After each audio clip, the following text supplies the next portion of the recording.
we were headed out and had some GoPro footage going, and then the GoPro says it's full. Yeah. So I'm gonna have to get that changed.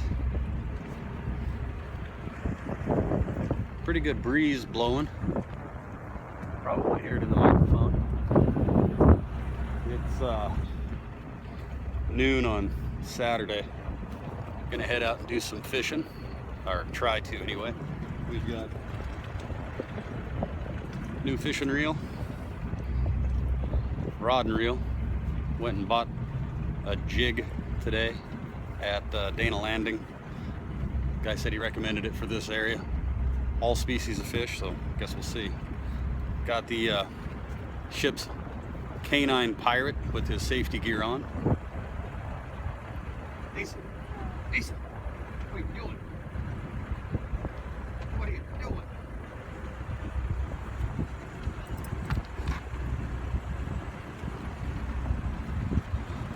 Looking good, buddy. Looking good. So we're going to work on getting the sails raised and heading out. See if I can't put a different card in that GoPro and figure out why it says it's full. So I'll check back with you here in just a little while.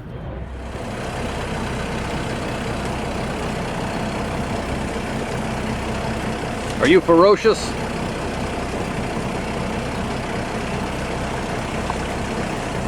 He's got his own special hammock.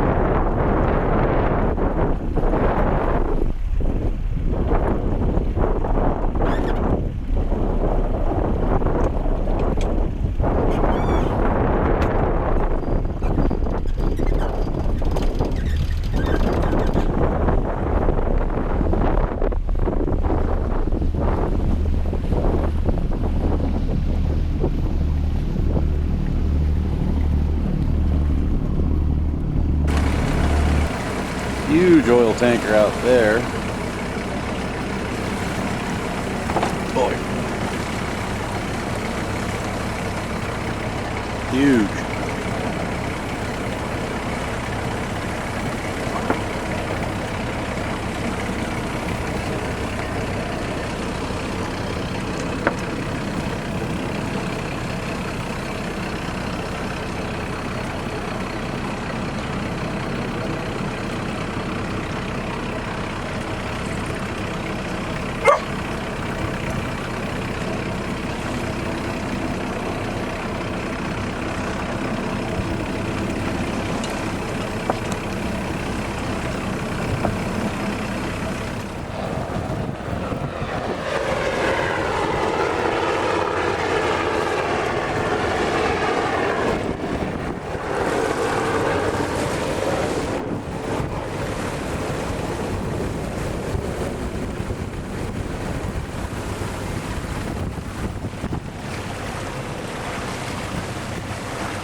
Like they may all be coming back in from the Coronado Islands.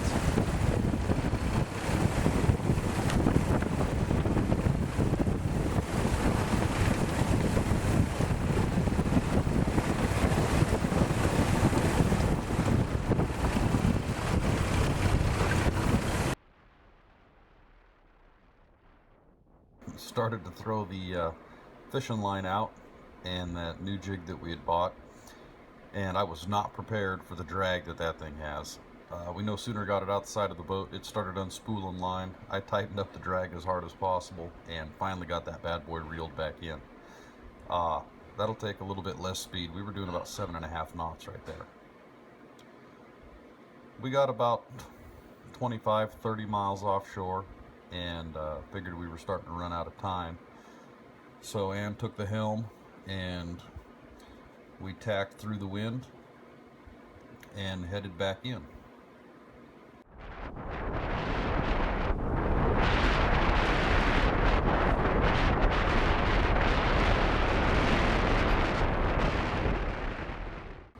I tried to bring the main in a bit, help give us a little bit more pointing ability upwind to give ourselves a little bit better chance at actually making the tack. I didn't want her to turn through the wind with the main all the way out and have to try and reel it in. Always try to make a controlled turn like that so the boom doesn't slam from one side to the other.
With the sails set the way they are right now, she wants to point right towards Point Loma.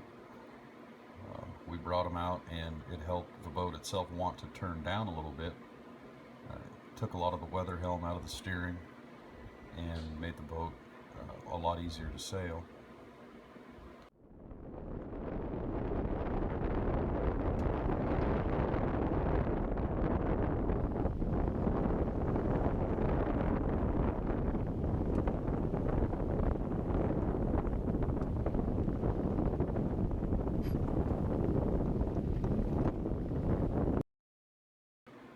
Now this bit here I wanted to try and give a little perspective to the motion of the boat. A little bit of history on the boat. It's a 1983 O'Day. Fin keel, deep fin, spade rudder boat. It's what your typical racer cruiser is considered to be. It's a 18,000 pound displacement, moderate weight. And you know, we're roughly right here 20, 25 miles offshore. The swells are about 4 foot and the fetch is about every 10 seconds. We're sailing on between a close reach and a beam reach. I've got the sails bagged a little bit. The outhaul is not tight, so I can get all the power out of the wind as possible. We're running about 15 to 20 knots of consistent wind, and you can see the boat heels over a bit when we hit one of the 4-footers. But in all honesty, 18,000 pounds, it handles it really well.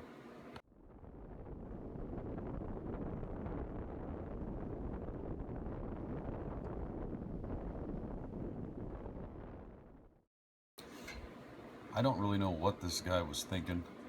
I turned around, seen that big barge coming in, or transport, whatever it is, and I noticed that little sailboat headed right for him.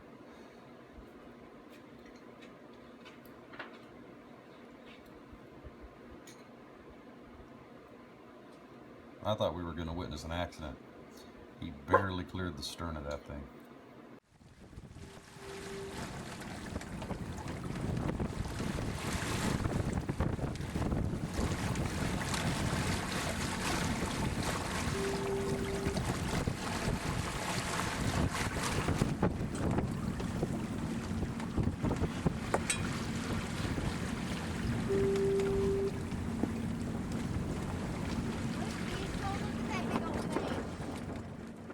So considering how Southern Cross handled out in the ocean, and every time we go out sailing, we are headed out into the Pacific. We don't have any small tributaries or island coves just to sail in.